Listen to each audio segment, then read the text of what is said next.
So I'm aware of the difficulty in when it comes to the issue of child marriage, the inconsistencies between the Sharia, civil and customary law,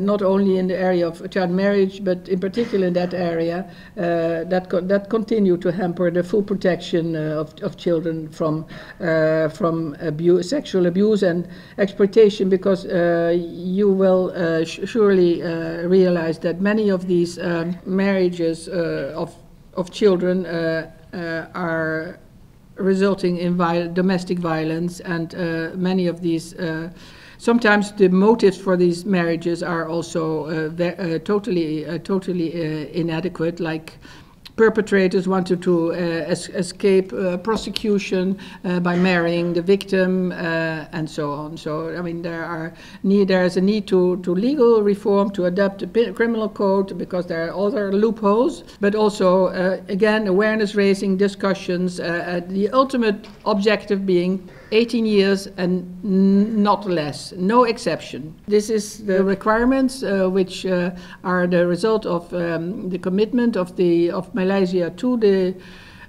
obligations under the Convention on the Rights of the Child, under the Sustainable Development Goals. So this is something which where further work is needed, further dialogue with all communities to achieve ownership of a positive changes that in that respect, that there are no exceptions to the rule of 18 as a minimum age of marriage for girls and boys. Excellency, do you get kind of feeling what are the cause factors for this child marriage in Malaysia, and also even the Sharia cause?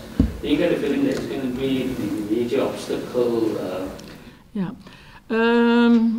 I think, I mean, you can, I mean, the obvious answer to your first question would be, you know, it's about poverty. They can't afford to take care of that particular child. They have other children. It would be a way of, you know, of adding income to the household. Marrying of a child would, you know, would be cheaper. You would have some other money to feed the family.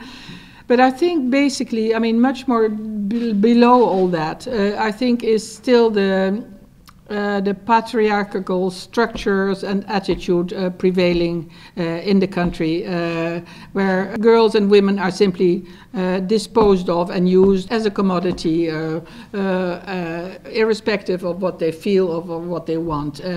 And I think that is really the basic problem. And to counter that, it takes a lot of efforts to really underline the fact that every girl has human rights, basic human rights, to education and to all the basic human rights, and by marrying a girl, you deprive these girls of their basic human rights, and that is and again, I think it's about the patriarchal structures and perceptions of the role of girls and women in society. The second point, yeah, I mean, I have had some discussions with religious authorities. I mean, those who I talked to were very open-minded. They even if they are convinced, they told me it takes time, and I understand it takes time.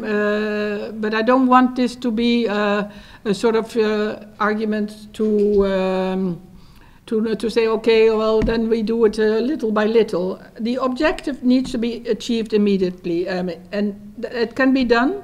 There are states. Actually, I was very happy to hear that one state, what is it, Selangor, has introduced this.